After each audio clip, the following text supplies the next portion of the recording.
മോൾക്ക് സ്കൂളിൽ ചേരണം അങ്ങനെ ഒരു വലിയൊരു അംബീഷനുള്ള കുട്ടിയായിരുന്നു. ഏതൊരു പേരൻസിന് ഉണ്ടാവുന്ന സാധാരണ കുട്ടികളുടെ അംബീഷൻ എല്ലാം ഉണ്ടായിരുന്നു.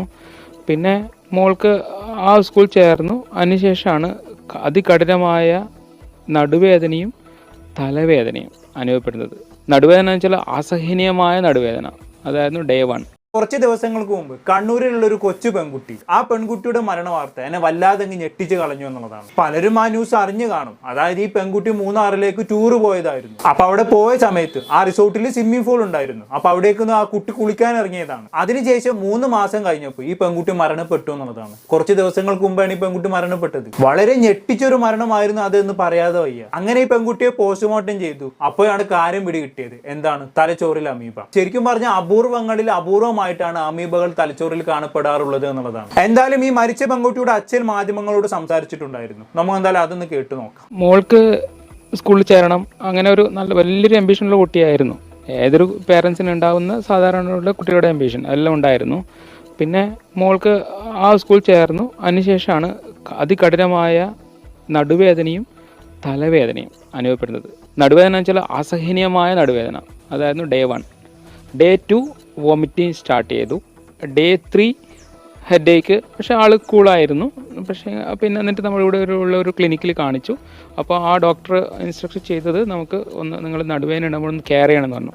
ആ ഡേ 2 പിന്നെ ഏർലി മോർണിംഗ് 4:30 ആണ് നമുക്കൊരു പാരലൈസ് പോലെ, ഒരു അപസ്മാരം പോലെയുള്ളൊരു പാരലൈസ് അല്ല, ഒരു അപസ്മാരം പോലുള്ള സംഭവം ഉണ്ടാകും. നമുക്ക് റൈറ്റ് ഹാൻഡും റൈറ്റ് ലെഗും പിന്നെ നമുക്കൊരു വെള്ളം കൂടി വായ കോടിയിട്ടുണ്ടാകുന്ന സംഭവം ഉണ്ടാകുന്നു. അതിനുശേഷം നമ്മൾ ഇവിടെ ചാലയിലുള്ള സ്വകാര്യ ആശുപത്രിയിൽ പ്രവേശിക്കുകയായിരുന്നു.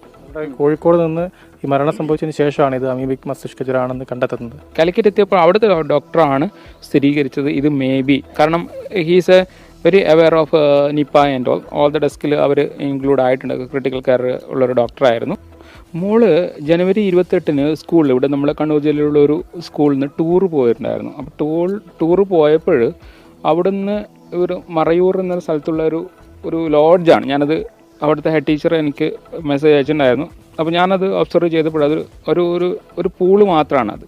ഓക്കെ, അപ്പോൾ ഈ കുട്ടിയുടെ മരണാനന്തരം ഇവരിങ്ങനെ അന്വേഷിച്ച് പോയപ്പോഴാണ് ഇങ്ങനെ ഒരു പൂളിൽ കുട്ടി കുളിച്ചിട്ടുണ്ടായിരുന്നുള്ള ഇവർ അറിയുന്നത് അല്ലേ. അതിനിടയ്ക്ക് 3 മാസത്തിനിടയ്ക്ക് ഈ കുട്ടി വേറെ എവിടെയും പുഴയിലോ കുളത്തിലോ ഒന്നും കുളിക്കാൻ പോയിട്ടില്ല. അവസാനമായി കുളിച്ചത് ആ സ്വിമ്മിംഗ് പൂളിൽ നിന്ന് തന്നെയാണ്.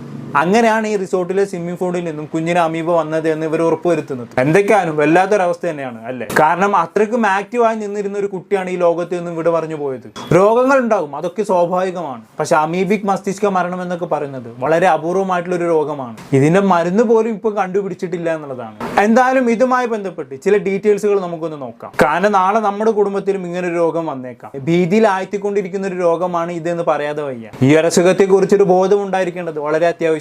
ഞാൻ നേരത്തെ പറഞ്ഞല്ലോ, ഈ അസുഖത്തിന്റെ പേരെന്ന് പറയുന്നത് അമീബിക് മസ്തിഷ്ക ജ്വരം എന്നുള്ളതാണ്. എങ്ങനെയാണ് ഈ അസുഖം പകരുന്നത്, ഈ അസുഖം ബാധിച്ചാൽ രക്ഷപ്പെടാൻ സാധ്യതയുണ്ടോ തുടങ്ങിയ കാര്യങ്ങളൊക്കെ നമുക്ക് പരിശോധിക്കേണ്ടതുണ്ട്. നമ്മൾ മുമ്പ് പറയുന്ന പോലെ കൊറോണയെ പോലെ നിപ്പയെ പോലെ ഇതും ഭയക്കേണ്ടതുണ്ടോ എന്നും കൂടി നമ്മൾ പരിശോധിക്കേണ്ടതുണ്ട്. ഇത് മെയിനായിട്ട് ഉണ്ടാകാനുള്ള കാരണം അമീബ എന്ന് പറയുന്ന ജീവി നമ്മുടെ തലച്ചോറിനുള്ളിൽ കയറുന്നതാണ്. മെയിനായിട്ട് കെട്ടിക്കിടക്കുന്ന ശുദ്ധജല സ്രോതസ്സുകളിലാണ് ഈ തലച്ചോറ് തിന്നുന്ന അമീബകൾ കാണപ്പെടുന്നത്. ഇപ്പൊ ഈ അവസാനമായി മലപ്പുറത്ത് പുഴയിൽ കുളിച്ചുകൊണ്ടിരിക്കുന്ന ഒരു കുട്ടി ഈ അസുഖം ബാധിച്ച് മരിച്ചിട്ടുണ്ടായിരുന്നു. എന്തായാലും ഞാൻ നേരത്തെ പറഞ്ഞല്ലോ, 2-3 കുട്ടികൾ ഇത് കാരണം ഇപ്പൊ മരണപ്പെട്ട് കഴിഞ്ഞു എന്നുള്ളതാണ്. ഒരു കുട്ടിയുടെ അവസ്ഥ ഇപ്പോഴും ചികിത്സയിലാണ്. 95% മരണ സാധ്യതയുള്ളതാണ് ഈ അമീബിക് മസ്തിഷ്ക ജ്വരം എന്നാണ് പറയപ്പെടുന്നത്. അസുഖം വന്നു കഴിഞ്ഞാണെങ്കിൽ പിന്നെ റിക്കവറി ഓൾമോസ്റ്റ് അസാധ്യം എന്ന് തന്നെ വേണം പറയാൻ. അതിനുള്ള പ്രധാന കാരണം എന്ന് പറയുന്നത് ഈ അസുഖത്തിന് പ്രോപ്പർ ആയിട്ടുള്ള മെഡിസിൻ ഇന്നേ വരെ കണ്ടെത്തിയിട്ടില്ല എന്നുള്ളതാണ്. കോമ്പിനേഷൻ ഓഫ് മെഡിസിൻസ് ആണ് ഇപ്പോഴും ഇതിന് ചികിത്സക്കായി ഉപയോഗിക്കുന്നത്. അതായത് ആന്റിബയോട്ടിക്കും ആന്റി ഫംഗലും ഒക്കെ അടങ്ങിയ മരുന്നുകൾ മാറി മാറി പ്രയോഗിക്കും. അങ്ങനെ ഉപയോഗിച്ച് എങ്ങനെയെങ്കിലും രോഗാവസ്ഥയുടെ തീവ്രത കുറച്ച് കൊണ്ടുവരിക എന്നുള്ളതാണ്. ഇപ്പൊ നമ്മുടെ നിപ്പയൊക്കെ വന്ന സമയം ഓർക്കുന്നില്ലേ? നിപ്പയെ ഇത്ര വലിയ ഭീകരനാക്കി മാറ്റിയ കാര്യം എന്താണെന്ന് വെച്ചാണെങ്കിൽ അതിനെ ചികിത്സിച്ച് മാറ്റാൻ പ്രോപ്പർ ആയിട്ടുള്ള മരുന്ന് ഉണ്ടായിരുന്നില്ല എന്നുള്ളതാണ്. ഇതുപോലെ കോമ്പിനേഷൻസ് ഓഫ് മെഡിസിൻസ് ആണ് ഉപയോഗിച്ചിരുന്നത്. അതുകൊണ്ട് തന്നെ ഇത്തരം അപൂർവ രോഗങ്ങൾക്ക് മരണനിരക്ക് കൂടുതലായിരിക്കും. രോഗം വന്നാൽ 95% മരിക്കുമെന്നുള്ളതാണ് അവസ്ഥ. അതാണ് ആളുകളിൽ ഇത്ര പേടി വരാൻ കാരണം. ഇത് കുളത്തിലോ തോട്ടിലോ മറ്റോ കുളിക്കുന്ന ഒരാളുടെ മൂക്കിലൂടെ കയറിയാണ് അമീബ തലച്ചോറിലെത്തുന്നത്. അതായത് വെറുതെ കുളത്തിൽ കുളിച്ചത് കൊണ്ടൊന്നും ഈ രോഗം ഉണ്ടാവില്ല. മൂക്കിൽ വെള്ളം കയറിയാൽ മാത്രമേ ഈ പ്രശ്നം ഉണ്ടാകത്തുള്ളൂ. എപ്പോഴാണ് മൂക്കിൽ വെള്ളം കയറുന്നത്? കുളത്തിൽ കുളിക്കുന്നവർക്കൊക്കെ അറിയാം. നമ്മൾ ചാടിയും ഡൈവ് ചെയ്ത് മുക്കി കുളിക്കുന്ന സമയത്താണ് മൂക്കിൽ കൂടുതൽ വെള്ളം കയറാൻ സാധ്യത, അല്ലെ? ചില സമയത്ത് കുളത്തിൽ ചാടി മുങ്ങി എണീക്കുന്ന സമയത്ത് മൂക്കിൽ കയറിയ വെള്ളം തന്നെ തലച്ചോറിൽ എത്തുന്നത് നമുക്ക് മനസ്സിലാക്കാൻ സാധിക്കാറുണ്ട്, അല്ലെ? കുളത്തിൽ കുളിച്ച ആൾക്കാർക്കെല്ലാം ഇങ്ങനെ ഒരു അനുഭവം ഒരിക്കലെങ്കിലും ഉണ്ടായിട്ടുണ്ടാകും എന്നുള്ളത് ഉറപ്പാണ്. ഇങ്ങനെ തലച്ചോറിൽ എത്തിക്കഴിഞ്ഞാൽ ഉടനെ തന്നെ അമീബ പണി തുടങ്ങുന്നുള്ളതാണ്. കടുത്ത പനി, തലവേദന, കഴുത്തുവേദന, ഛർദി തുടങ്ങിയ ലക്ഷണങ്ങളാണ് ആദ്യം കാണിക്കുന്നത്.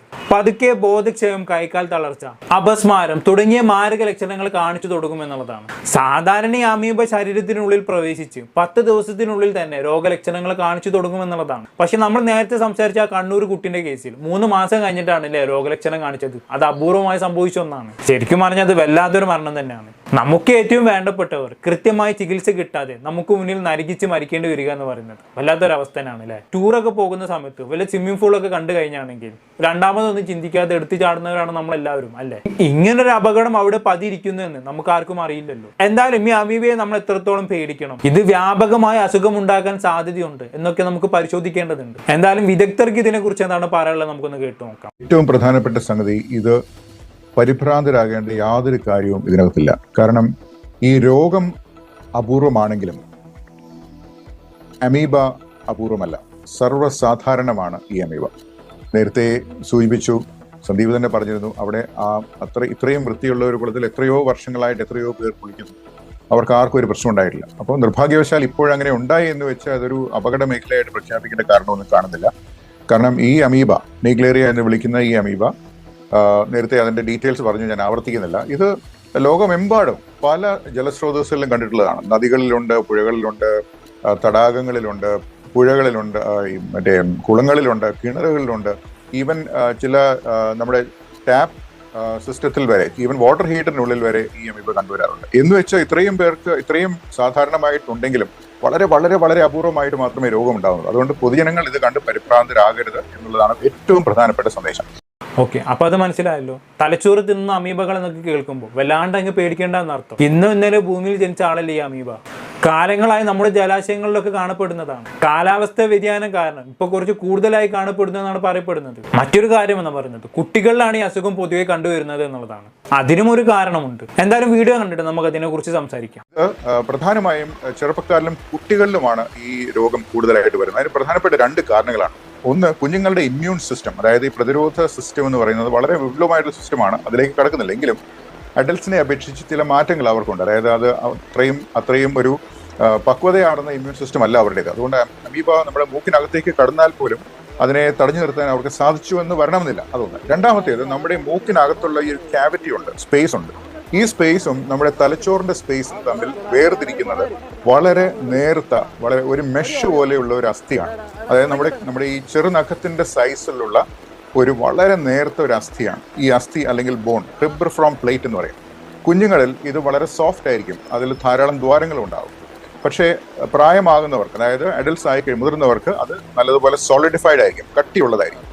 അപ്പൊ ഈ 2 കാര്യങ്ങൾ കുട്ടികളെ വ്യത്യസ്തരാക്കുന്നുണ്ട്. അതുകൊണ്ട് ഓക്കെ, അപ്പൊ ഈ ഡോക്ടർ പറഞ്ഞ ക്രിബ്രിഫോം പ്ലേറ്റ് എന്താണെന്നുള്ളത് ഞാൻ കാണിച്ചു തരാം. കണ്ടില്ലേ, ഈ ചിത്രത്തിൽ കൃത്യമായി അടയാളപ്പെടുത്തിയിട്ടുണ്ട്. മൂക്കിലേക്ക് കയറുന്ന അമീബ ചിത്രത്തിൽ മഞ്ഞ നിറത്തിൽ കാണുന്ന ഓൾഫാക്ടറി നെർവ് വഴി. ഓൾഫാക്ടറി നെർവ് എന്ന് പറയുന്നത് നമ്മളെ വാസനക്കൊക്കെ സഹായിക്കുന്ന നെർവുകളാണ്. ഈ ഞരമ്പ് വഴി ക്രിബ്രിഫോം പ്ലേറ്റും കടന്നാണ് അമീബകൾ തലച്ചോറിലേക്ക് പ്രവേശിക്കുന്നത്. ഈ ക്രിബ്രിഫോം പ്ലേറ്റ് കണ്ടില്ലേ, വളരെ കട്ടി കുറഞ്ഞൊരെല്ലാണ്. കുട്ടികൾ ഇതിനേക്കാളും കട്ടി കുറവായിരിക്കും. അപ്പൊ അമീബക്ക് പ്രവേശിക്കാൻ കുറച്ചും കൂടി എളുപ്പമായിരിക്കും എന്നുള്ളതാണ് ഈ ഡോക്ടർ പറയുന്നത്. അപ്പൊ ഈ അമീബ എങ്ങനെ ഇനി മൂക്കിനകത്തേക്ക് കയറാതെ പ്രതിരോധിക്കാം എന്നും കൂടി നമുക്ക് നോക്കാം. പ്രത്യേകിച്ച് അതിലൊന്നും ഇല്ല എന്നുള്ളതാണ്.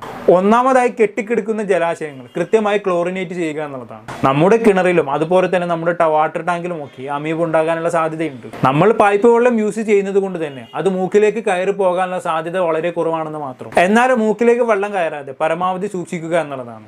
അതിപ്പോ കുളത്തിൽ കുളിക്കുകയാണെങ്കിലും അങ്ങനെ തന്നെ. അതുപോലെ തന്നെ കുളത്തിന്റെ അടിത്തട്ടിലുള്ള ചളി ഇളക്കാതിരിക്കാൻ ശ്രമിക്കുക എന്നുള്ളതാണ്. ഈ അടിത്തട്ടിയിലെ ചളിയിലാണ് അമീബ കൂടുതലായും കാണപ്പെടുന്നത്. ഈ ചളി ഇളക്കുന്ന സമയത്ത് ഇവ മുകളിലേക്ക് പൊങ്ങി വരാനുള്ള സാധ്യത വളരെ കൂടുതലാണ്. അപ്പൊ അതൊന്നും ശ്രദ്ധിക്കുക. വളരെ ഇമ്പോർട്ടന്റ് ആയിട്ട് നമ്മൾ ആദ്യം പറഞ്ഞ കാര്യം തന്നെ, പരിസരത്തിലെ ജലസ്രോതസ്സുകൾ കൃത്യമായി ക്ലോറിനേറ്റ് ചെയ്യുക എന്നുള്ളതാണ്. അപ്പൊ ഭയം വേണ്ട, ജാഗ്രത മതി എന്ന് മാത്രം പറഞ്ഞുകൊണ്ട് ഈ ടോപ്പിക് അവസാനിപ്പിക്കുകയാണ്. ഈ ഒരു അസുഖത്തെ കുറിച്ച് എല്ലാവർക്കും ഏകദേശം ഒരു ധാരണ കിട്ടിയെന്ന് കരുതുന്നു. എന്താണ് ഇതൊക്കെ കേട്ടിട്ട് നിങ്ങൾക്ക് തോന്നുന്നത്? താഴെ കമന്റ് ബോക്സിൽ രേഖപ്പെടുത്തുമല്ലോ. അടുത്തൊരു ടോപ്പിക്കുമായി വീണ്ടും കാണാം.